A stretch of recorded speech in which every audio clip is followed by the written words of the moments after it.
Cumprimento a igreja com a paz do Senhor, amém, irmãos? Muito obrigado pela gentileza e pela receptividade dos irmãos. Podeis tomar os vossos assentos, louvando e adorando o nome do Senhor, certo de que Deus se faz presente aqui nesse culto.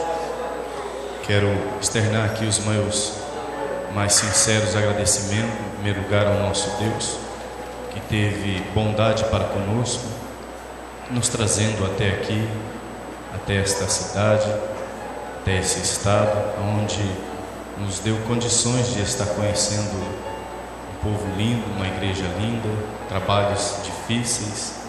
Aprendemos muito e deixamos um pouco daquilo que Deus colocou no nosso coração. Quero louvar a Deus pela vida da minha família, minha esposa, meu filho, que tiveram coragem de aceitar o desafio de fazermos essa viagem de aproximadamente 1.600 quilômetros. Viajamos 3 noites e 2 dias para chegar até na reserva, mas Deus foi conosco. Durante esse percurso, pude ver a boa mão de Deus ao nosso lado, nos guardando, nos livrando e nos protegendo. Podemos dizer que até aqui nos ajudou o Senhor. Quero externar os meus mais sinceros agradecimentos, pastor José Pinheiro, pela receptividade que o Senhor tem para conosco, ceder também o púlpito da vossa igreja, pela confiança de nos conceder esta oportunidade. Trago aqui a saudação do meu pastor presidente, ali no campo de Presidente Prudente, pastor Samuel Padilha. Que Deus abençoe em Cristo Jesus ricamente o Senhor, a sua família e toda esta igreja. E por sinal, uma igreja muito linda, uma igreja muito bonita, bem projetada, bem adornada, com pessoas que verdadeiramente estão porfiando para ir morar no céu. Mas, sem mais delongas, eu quero ir para aquilo que Deus me trouxe aqui nessa noite, que é ministrar a sua santa e bendita palavra. E para tanto, eu gostaria que a igreja, por bondade, abrisse a vossa Bíblia no livro das Revelações, no livro do Apocalipse, no capítulo de número 3. Deus, nessa noite, tem algo para conosco, tem uma palavra para a minha vida, tem uma palavra para a sua vida. Certo é que todas as vezes que o Senhor nos concede graça e a oportunidade de subir no altar para adorar a Deus, glorificar a Ele, sinto o peso da responsabilidade, mas também sinto confiança nos companheiros que estão à minha retaguarda. Enquanto eu prego, eles estão orando, intercedendo, e a igreja está dizendo: fala, porque o teu servo ouve. Aleluia. Quantos creem que Deus se faz presente, manifesta nessa noite a sua alegria, dizendo um glória a Deus, um aleluia? A Bíblia diz que nós, na presença de Deus, nós saltamos de alegria, mais que ainda estivemos tristes, mais que ainda a tristeza toma conta de nós, diante das dificuldades, diante dos problemas. Quando eu venho na casa de Deus, eu sou envolvido pelo Espírito Santo, e a tristeza vai embora, a tristeza sai em retirada, e a alegria toma conta do meu coração. Eu adoro, eu glorifico e eu exalto o meu Criador. Aleluia, aleluia. Louvado seja Deus, engrandecido é o nome do Senhor. Apocalipse 3, eu gostaria de ler alguns versículos, a partir do versículo de número 7, que é a 6ª carta que João endereçou à igreja de Filadélfia. Os irmãos, por bondade, acompanhem a leitura na vossa Bíblia. Diz assim: e ao anjo da igreja que está em Filadélfia escreve: isto diz o que é santo, o que é verdadeiro, o que tem a chave de Davi, o que abre e ninguém fecha, e fecha e ninguém abre. Eu sei as tuas obras, e eis que diante de ti pus uma porta aberta, e ninguém a pode fechar. Tendo pouca força, guardaste a minha palavra, e não negaste o meu nome. Eis que eu farei aos da sinagoga de Satanás, aos que se dizem judeus e não são, mas mentem, eis que eu farei que venham e adorem prostrados aos teus pés, e saibam que eu te amo, como guardaste a palavra da minha paciência, também eu te guardarei da hora da tentação que há de vir sobre todo o mundo, para tentar os que habitam na terra. Eis que venho sem demora. Guarda o que tens, para que ninguém tome a tua coroa. Quem vencer, eu farei coluna no templo do meu Deus, e dele nunca sairá, e escreverei sobre ele o nome do meu Deus, o nome da cidade do meu Deus, a nova Jerusalém, que desce do céu do meu Deus, e também o meu novo nome. Quem tem ouvidos, ouça o que o Espírito diz às igrejas. Amados, essa tarde, enquanto eu meditava na palavra de Deus, meu coração ardia. Eu tinha uma mensagem, não tinha um texto, não tinha um tema. Eu falei: Senhor, me direcione, me guie para que a mensagem que estarei ministrando logo mais não seja apenas uma mensagem, uma palavra recheada de conhecimentos teológicos, recheada com a hermenêutica, com a exegese bíblica, mas que seja uma palavra revelada do céu, uma palavra do alto, que venha de encontro com a necessidade da sua igreja. Assim como o Senhor tem falado comigo com essa mensagem, que o Senhor possa falar com a igreja ali aonde o Senhor tem nos enviado, na cidade de Quatro Magos.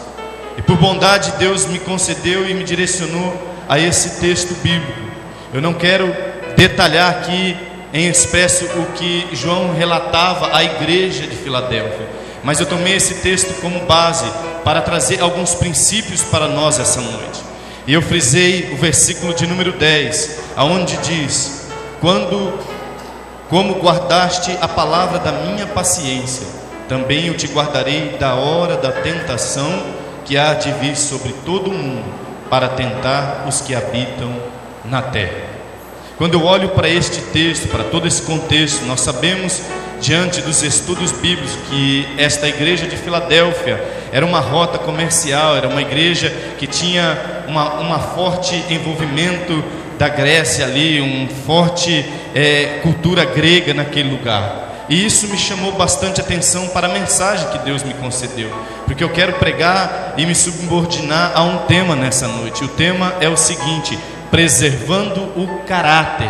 Quando eu olho para a palavra caráter, logo me vem a memória, me traz o conhecimento do significado, da onde surgiu, como surgiu e o que significa a palavra caráter. A palavra caráter surgiu nos teatros gregos, aonde os gregos eles iniciaram os teatros, e eles faziam teatro, eles traziam várias máscaras, e aquela pessoa representava várias pessoas, eles trocavam as máscaras em todo o curso daquilo que eles estavam passando, daquilo que eles estavam contando. Através do teatro eles tinham várias máscaras, eles trocavam as máscaras. Então esta palavra caráter é uma característica, é um caractere, é um teatro onde os gregos lançaram, ou seja, várias caras. É por isso que muitas das vezes, quando nós estamos falando de algumas pessoas que não conseguiram manter, não conseguiram preservar o seu caráter, ela fala assim: olha, aquela pessoa é uma pessoa de duas caras, é uma pessoa que não tem caráter, que na frente ela é uma e por trás ela é outra pessoa, é uma pessoa de multifaces. Então daí vem a palavra caráter. E quando nós observamos e trazemos para o léxico grego e também para o nosso dicionário, nós vemos que o caráter é uma personalidade, uma concepção ética moral de uma pessoa, expressando uma virtude, uma firmeza.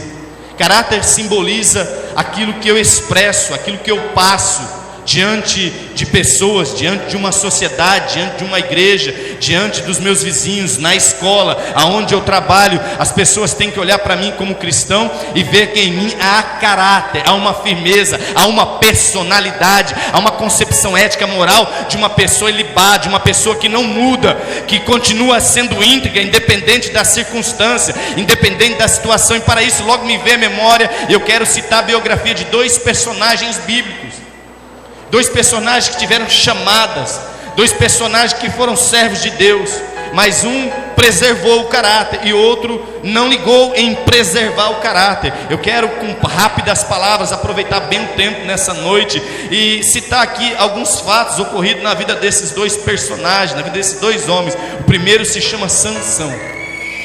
Sansão era forte, Sansão era poderoso, Sansão tinha força.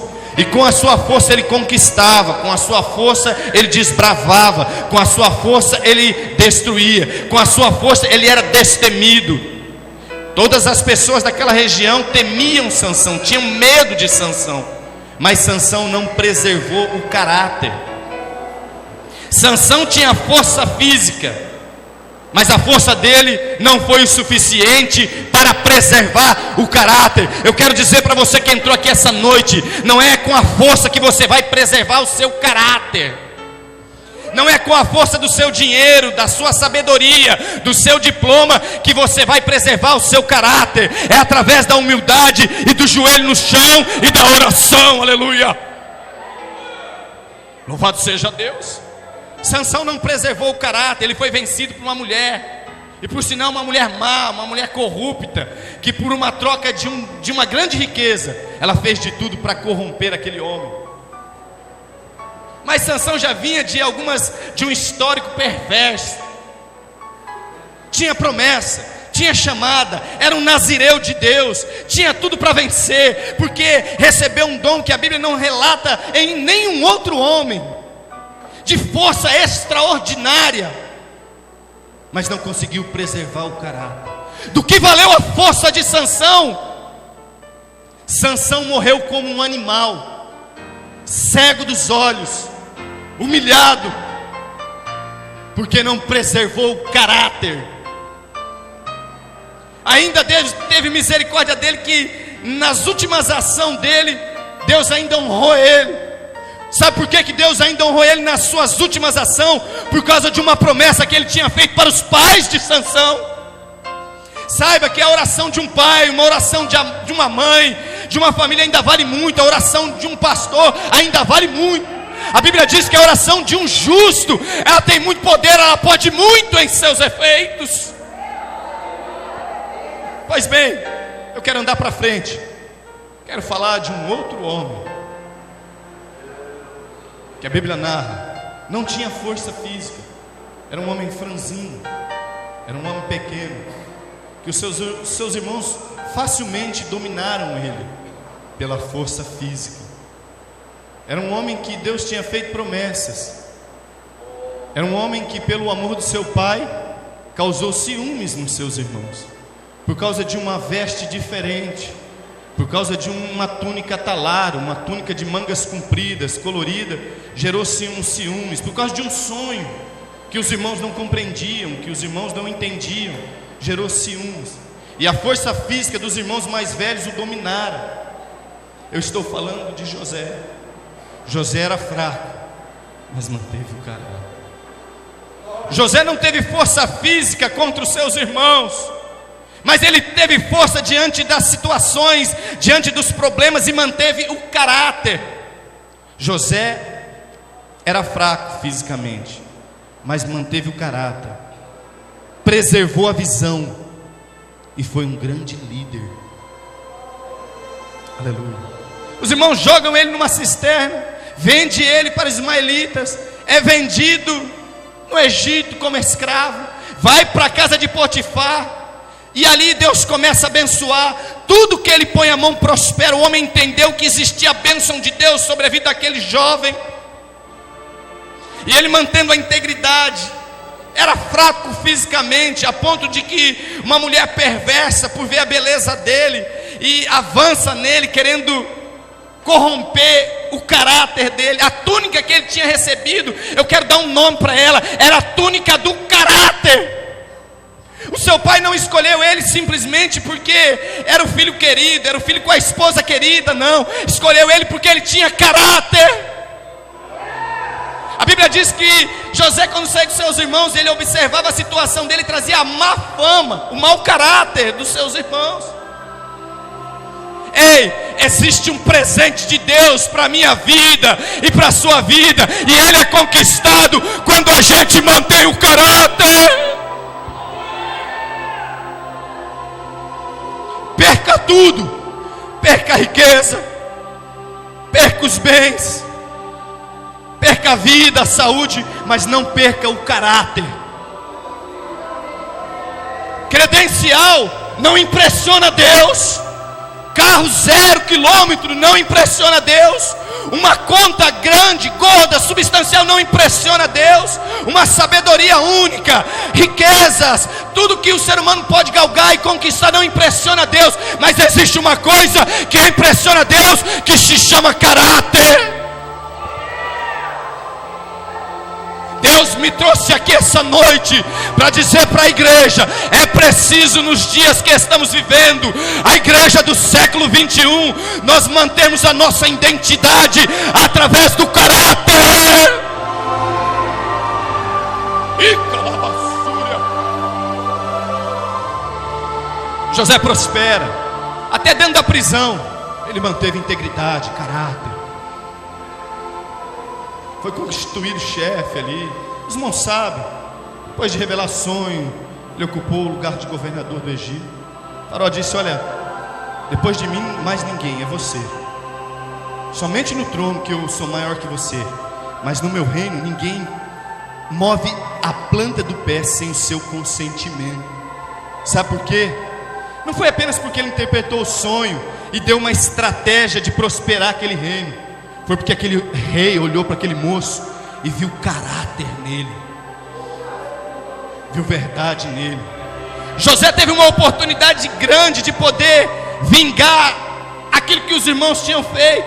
Quando os irmãos se apresentam, ele por um princípio, ele começa a querer deixar um sentimento. Irmãos, todo ser humano, por um momento, por um minuto, às vezes entra um sentimento de ira, um sentimento de raiva, de revolta, por um mal que uma outra pessoa nos cometeu. Mas naquele instante, José olha e Deus mostra para ele a situação, mostra a promessa. Eu entendo que naquele momento, o Espírito de Deus, que era na vida daquele moço, revelou para ele o sonho, lembrou ele o sonho, disse: olha, foi para esta hora que eu te coloquei aqui, para preservar a sua família. Não se preocupa se alguém da sua família te prejudicou, te perseguiu. Mas se você está aqui essa noite, é porque Deus te preservou para você ajudar e salvar a sua família. Mas para isso é preciso manter o caráter. E calar. Preserva o caráter.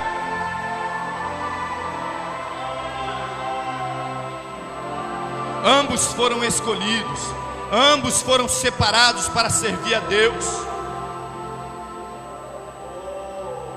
Só que Deus permitiu a ambos serem tentados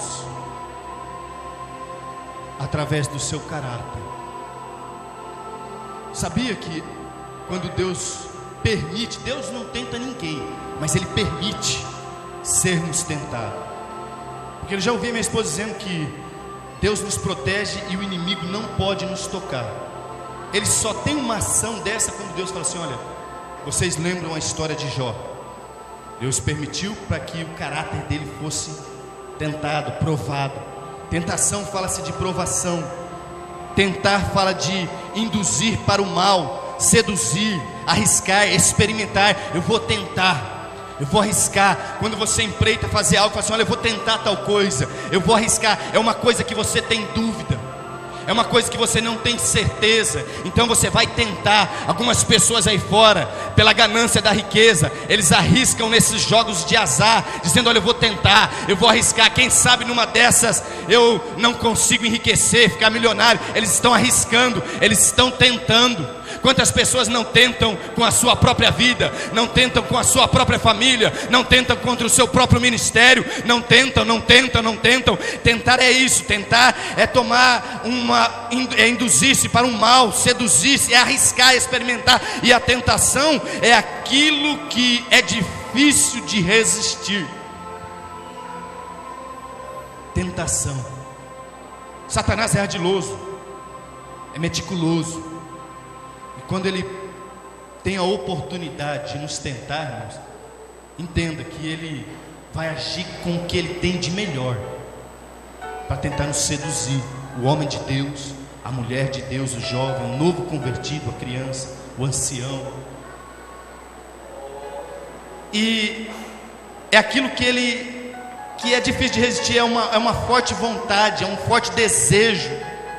E esse forte desejo, quando concedido, ele leva ao pecado, a tentação.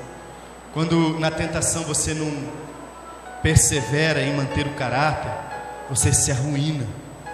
É interessante que quando nós somos vencidos pela tentação, a primeira coisa que vem é a vergonha.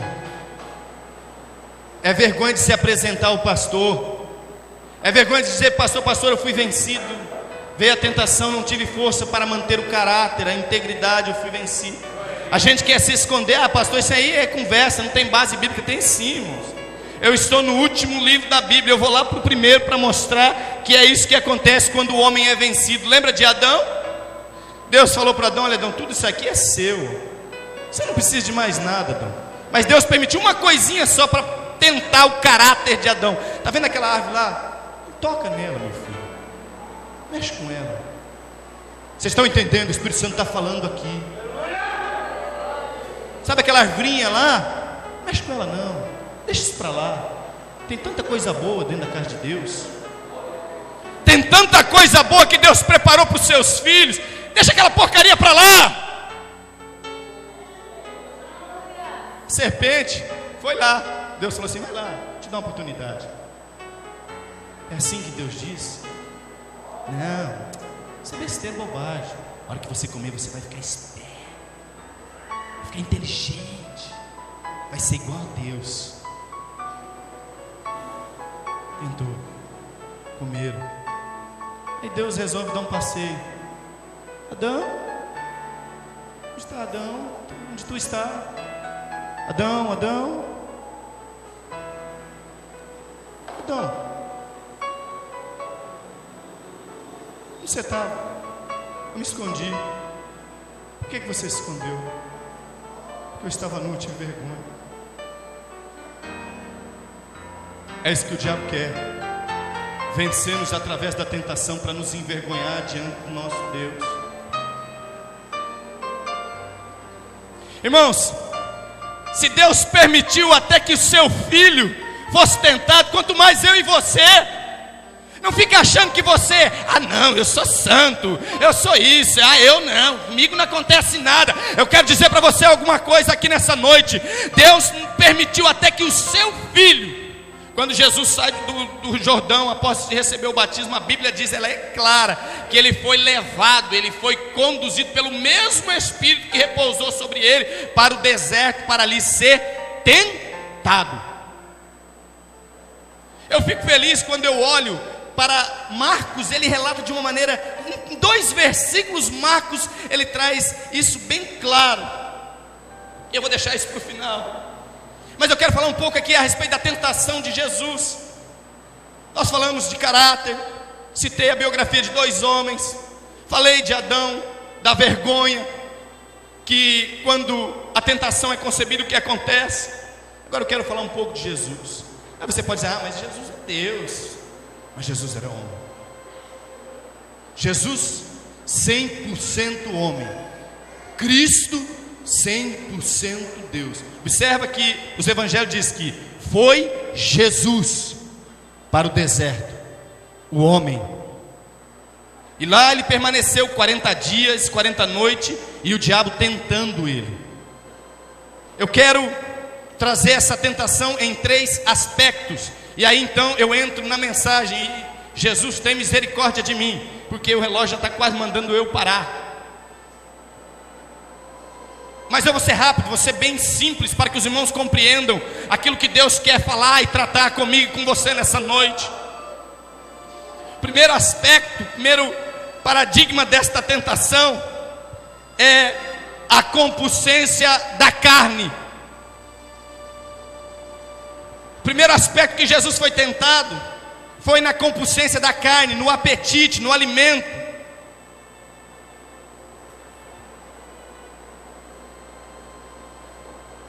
No sexo, no dinheiro.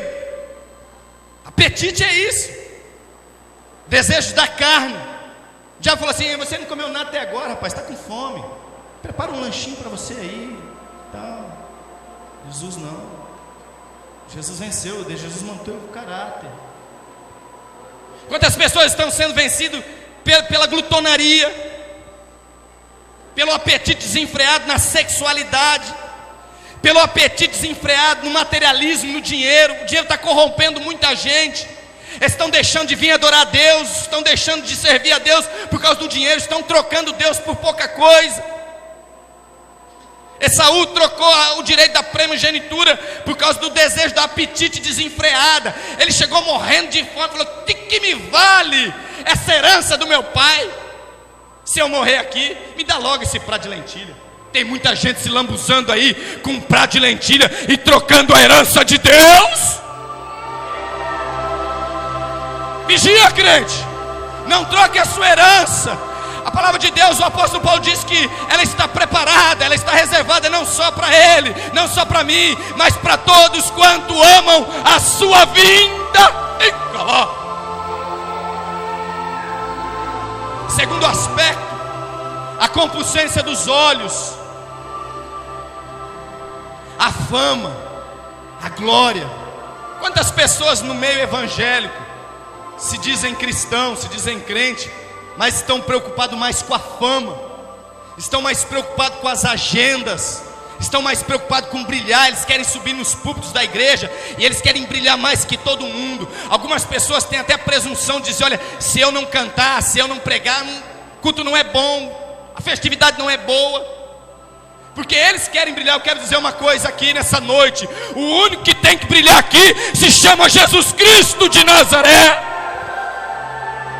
Quando houve uma dissensão entre os discípulos de João Batista e de Jesus a respeito de algumas coisas: olha, ele está fazendo mais coisas, rapaz, ele está crescendo, ele está batizando, o rebanho dele está aumentando. João falou assim: olha, ei, afasta de mim, Satanás. Ele disse: é necessário, se faz necessário, ele é antes de mim, é necessário que ele cresça e que eu diminua. Nós estamos precisando nos nossos últimos dias de João Batistas, pregando a verdade, pregando a palavra e manifestando a grandeza de Jesus. Ele é a única estrela que brilha aqui.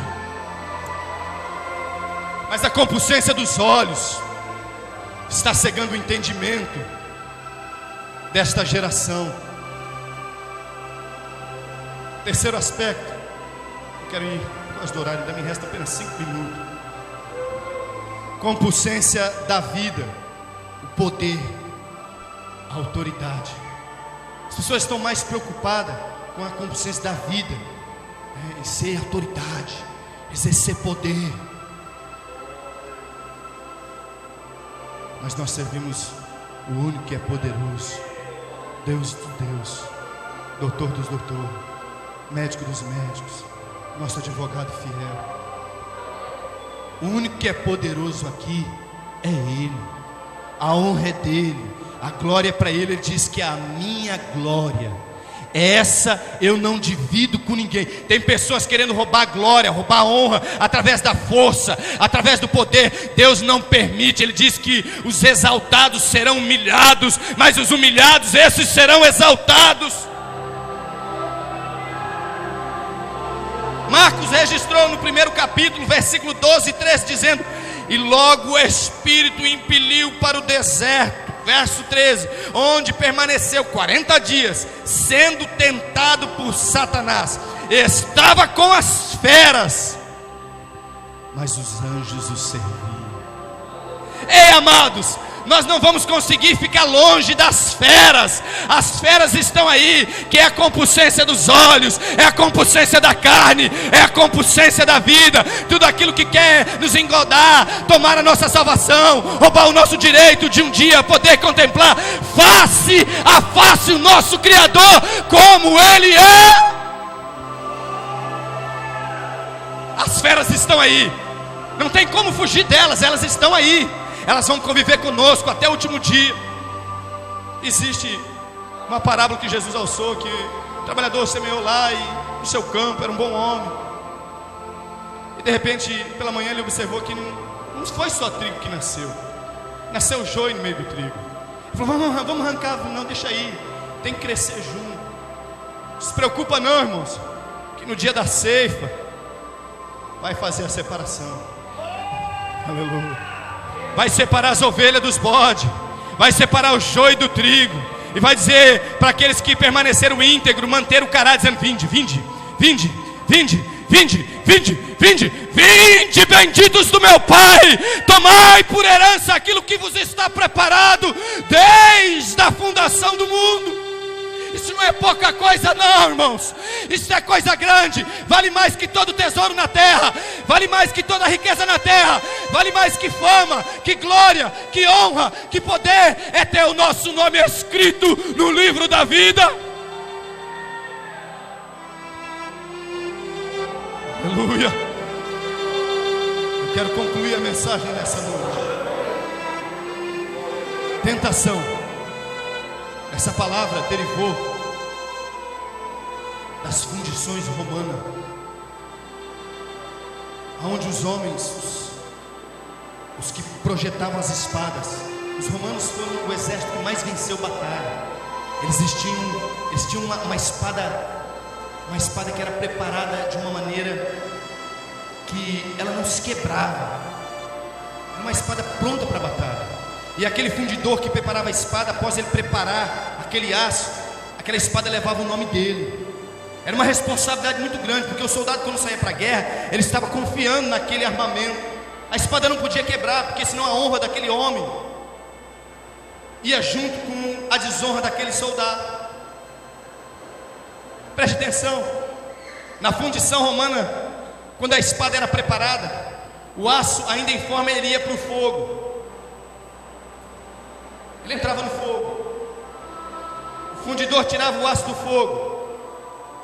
E quando ele tirava o aço do fogo, ele colocava o aço, a espada, sobre os seus olhos, observava. E via que quando ela esquentava, apareciam alguns pontos frágeis, alguns buracos no aço. Ele colocava numa bancada de aço, pegava um martelo e batia naquele aço, até aquele ferro se ajuntar. E ele rapidamente introduzia em água gelada. E ele fazia esse processo novamente. Fogo, martelo, água. E observava os pontos vulneráveis, observava os pontos fracos. Ele só parava de fazer esse processo quando não tinha mais nenhum ponto vulnerável na espada, aonde não tinha mais nenhum ponto fraco, um ponto frágil. Vocês estão entendendo o que está acontecendo aqui nessa noite? Se você está no fogo, vai dando glória a Deus, porque Deus está te preparando.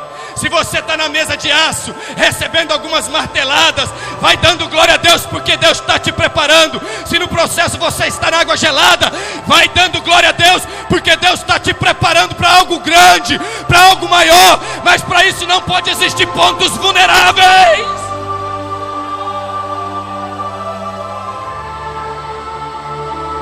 Aleluia. Preservando o caráter. Deixa Deus trabalhar na sua vida. Não interrompa o agir de Deus na sua vida. Por que eu estou passando por isso? Porque você é um instrumento na mão de Deus. Posso falar, pastor? Por bondade, uma vez mais, eu gostaria que a igreja se colocasse em pé.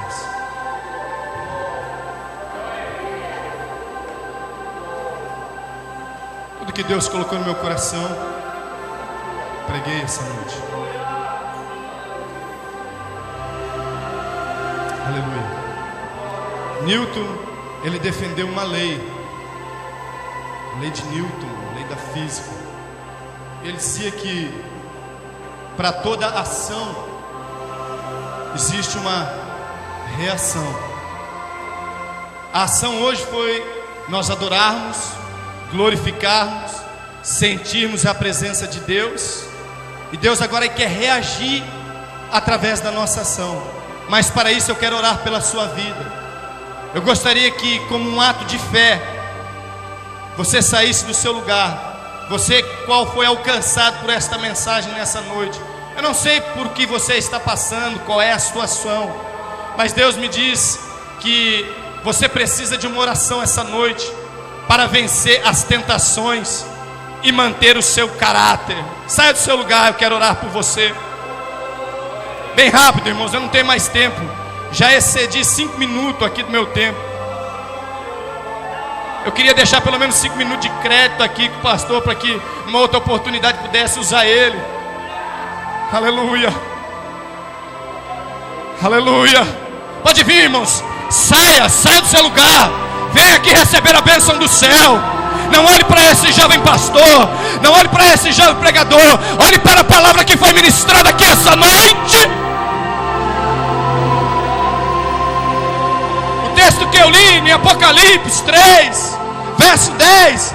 Irmãos, vai sobrevir uma tentação sobre esse mundo, sobre todos os moradores. Quando Jesus, o Espírito, revela a João esta palavra, ele está falando da última hora. Quando as trombetas soar, irmãos, só vai subir quem manteve o seu caráter. Daí então vai descer a ira de Deus sobre a terra. Aí ele diz que essa tentação vai vir sobre toda a terra, sobre todos os habitantes da terra, a ira de Deus. E ao soar das trombetas, abrirão-se os 7 selos, tocarão-se as 7 trombetas. A ira de Deus vai ser manifestada, e vai haver o derramamento das 7 taças, 7 cálices, com a ira de Deus.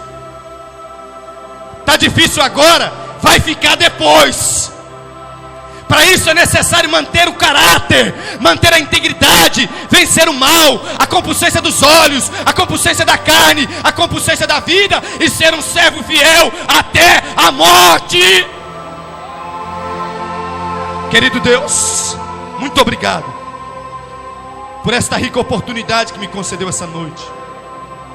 Louvo a Deus pela vida do pastor desta igreja, pastor José Pinheiro, a qual abriu essa porta para que eu ministrasse aquilo que o Senhor colocou no meu coração.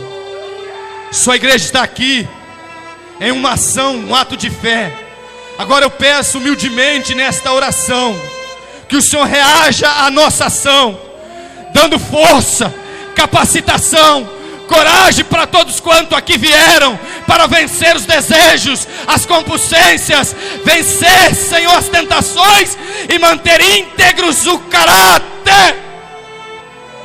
Deus, te louvo e te agradeço pela vida dos teus filhos. Como profeta agora, eu impetro uma bênção sobre esses irmãos, sobre essas irmãs, sobre essa igreja vitoriosa, vencendo e alcançando as promessas através da vida íntegra e do caráter. Muito obrigado, Deus.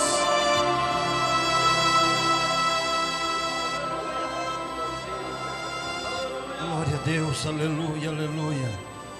Volte para o seu lugar, amado, levando a